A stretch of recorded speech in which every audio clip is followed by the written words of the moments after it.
bikin kesini ke kiri anise ke kanan sayang hey.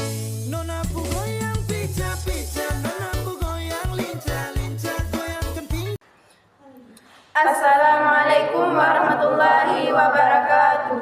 Perkenalkan, kami dari kelompok 2 kelas 21 Tuku Palimau Kolem. Kami ingin menjelaskan materi tentang pendudukan Jepang di Indonesia. Perkenalkan, nama saya Putri Maira. Saya Nisa Regia. Saya Stania Nura Faiza. Saya Kaila Firda. Saya Muhammad Fadil. Saya Iksan. Penduduk Jepang di Indonesia. Masa pendudukan Jepang di Indonesia berlangsung selama lebih kurang 3,5 tahun. Jepang mulai menduduki Indonesia setelah Belanda menyerah tanpa syarat pada 8 Maret tahun 1942. Masa pendudukan Jepang pun berakhir setelah Indonesia memproklamasikan kemerdekaan pada 17 Agustus tahun 1945.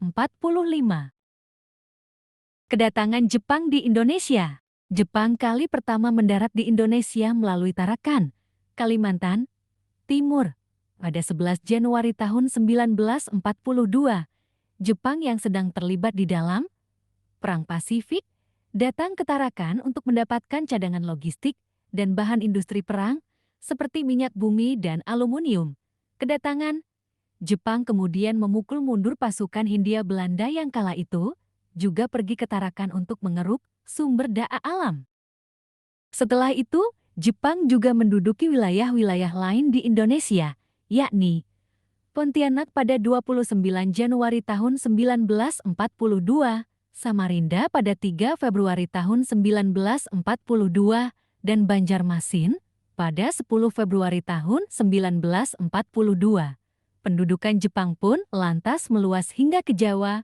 Jepang berhasil menguasai Batavia dan seluruh Pulau Jawa sehingga kemudian membuat Belanda menyerah tanpa syarat pada 8 Maret tahun 1942.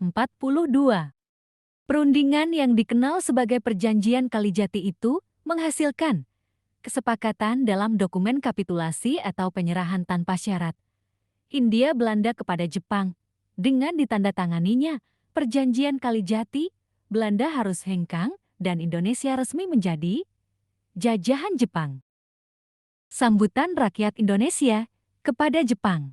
Pada awal kedatangannya, Jepang mendapatkan sambutan baik dari rakyat Indonesia karena dianggap telah membebaskan Nusantara dari jajahan Belanda. Jepang juga memberikan janji kemerdekaan bagi Indonesia serta berniat membantu mengusir penjajahan Belanda. Selain itu, bendera merah putih juga boleh dikibarkan di samping bendera Jepang. Jepang pun membentuk berbagai organisasi dan gerakan untuk menarik simpati rakyat Indonesia. Salah satunya adalah Gerakan 33 Bukaan Diafragma, yakni Pemimpin Asia, Nippon Pemimpin Asia, dan Nippon Cahaya Asia. Meski begitu, lambat laun rakyat Indonesia pun menyadari bahwa pendudukan Jepang tidak ubahnya sebuah penjajahan yang kejam. Dampak pendudukan Jepang di Indonesia. Selama 3,5 tahun menduduki Indonesia, Jepang membawa banyak perubahan bagi kehidupan rakyat pribumi. Jepang dikenal sebagai penjajah yang kejam karena melaksanakan kerja paksa atau romosha, menyiksa kelaparan dan sengsara. Meski begitu, ada juga dampak positif dari pendudukan Jepang di Indonesia. Mari kita simak penjelasan dampak positif dan negatif dari pendudukan Jepang di Indonesia. Dampak positif. Pertama, diperbolehkannya pemakaian bahasa Indonesia sebagai bahasa nasional. 2. Didirikannya Kumiai, yakni badan yang berfungsi untuk memenuhi kebutuhan pokok rakyat. Sistem Kumiai kemudian berkembang menjadi koperasi yang diterapkan di Indonesia hingga kini. 3. Menghapus sistem sekolah berdasarkan kelas sosial, kemudian menetapkan jenjang sekolah yang setara untuk semua kalangan dengan 12 tingkatan.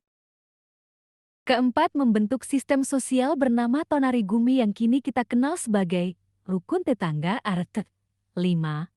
Mengenalkan lain sistem pada pertanian yang lebih efisien dan tinggi produksinya. 6.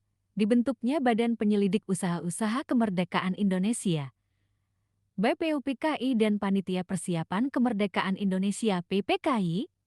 untuk memenuhi janji kemerdekaan bagi Indonesia. Ketujuh, memberi latihan kemiliteran dan membentuk organisasi militer serta semi-militer seperti Peta Pembela Tanah Air yang menjadi cikal bakal TNI. Dampak negatif. Pertama, pemerintahan Jepang yang sewenang-wenang. 2. Pengawasan ketat terhadap media berita, organisasi, dan seluruh pergerakan politik masyarakat. 3.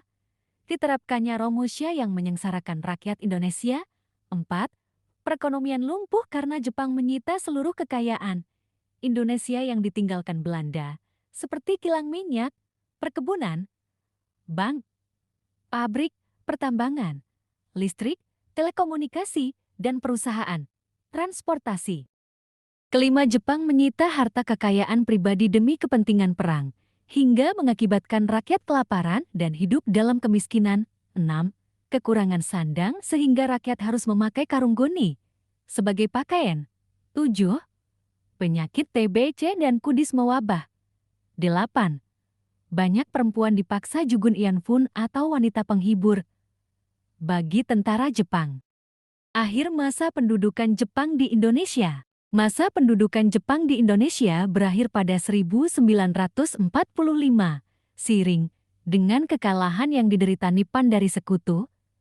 Dalam kondisi yang kian terdesak di perang, menarik simpati rakyat Indonesia dengan memberikan janji kemerdekaan adalah dengan membentuk BPUPKI. Pada 1 Maret tahun 1945, serangan demi serangan terus diterima Jepang. Dari sekutu hingga puncaknya bom atom dijatuhkan.